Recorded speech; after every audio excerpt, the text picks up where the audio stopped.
Bienvenue sur Art Utile. Aujourd'hui, je vais vous proposer un petit article sur les bibliothèques AMD. Alors, elles sont très connues, ces bibliothèques, tout le monde les a vues en général. Elles ont été produites en dizaines de milliers d'exemplaires. Si on parle des cases, on est même peut-être en centaines de milliers d'exemplaires. On leur reproche souvent une esthétique art déco, jugée tardive car beaucoup se souviennent encore de la mode de ces bibliothèques dans les années 60, sous une forme cossue en acajou. Toutefois, il faut se renseigner plus avant et approfondir la question car cette entreprise existe depuis très longtemps et perdure jusqu'en 2006. Alors, on va parcourir maintenant un petit catalogue que j'ai trouvé, qui est sans doute le premier de MD, qui date des environs de 1925. Donc ça nous rappelle une chose, c'est que l'histoire de ces éléments précède même celle des casiers, célèbres casiers que propose Le Corbusier. Ce n'est bien évidemment pas la même esthétique, on n'est pas dans le moderne, on est dans ce qu'on appelle aujourd'hui l'art déco, et qu'on appelait à l'époque le style 1925, suite à l'exposition internationale. Donc ce modèle ne va quasiment pas bouger pendant 80 ans. Et c'est un certain monsieur Martin Dupuis, libraire-éditeur, qui le propose.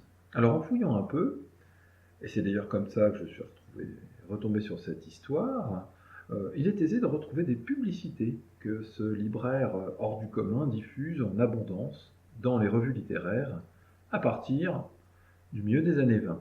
On en apprend un peu plus sur ce personnage original, malheureusement après la crise des années 30, la crise déclenchée en 29, et l'entreprise fait faillite en 1931.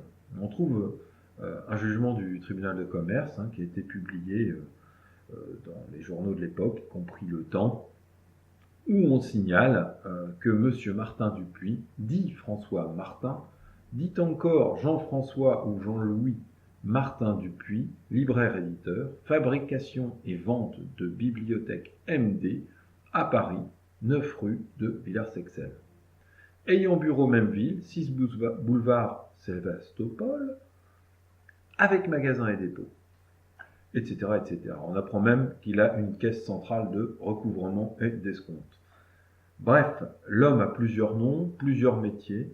Il est l'un de ces hyperactifs que la Grande Dépression va faucher, et l'on imagine d'ailleurs la tragédie, les factures impayées, la faillite, puis le rachat de l'entreprise par un nouvel investisseur. Il y a là sans aucun doute un bon sujet à roman d'aventure ou un voyage dans les années folles. Surtout si on regarde son principal succès d'éditeur, assez amusant puisqu'il s'agit de L'amour et l'esprit gaulois, un ouvrage illustré en 4 volumes, publié entre 27 et 28.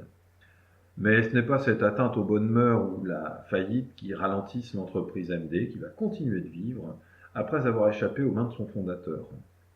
Les publicités inondent toujours les journaux, les revues, les magazines. Les repreneurs ensuite, sans doute après 1931, sont malheureusement également disparaissent pendant l'occupation. Et il faut constater qu'il n'y a plus d'entreprise. Elle réapparaît, l'entreprise, en 1948. C'est alors qu'on retrouve de nouveau beaucoup de publicités sur les éléments MD, mais cette fois dans les revues de décoration. Il semble que notre preneur, on puisse facilement l'identifier puisque tous les meubles se retrouvent, les meubles qui accompagnent les éléments, se retrouvent au Salon des artistes décorateurs et ils sont signés par Pierre Cruège. Donc l'entreprise a été rachetée par un décorateur, Pierre Cruège, qui va se contenter de reprendre exactement les mêmes formats des modules, mais il se mêle du côté industriel, puisque dans les années 60, on retrouve un brevet Pierre Cruège présentant une machine à fabriquer les éléments MD que vous verrez à la fin de ce diaporama. Voilà, vous pouvez retrouver toutes les illustrations sur le blog Art Utile. Au revoir.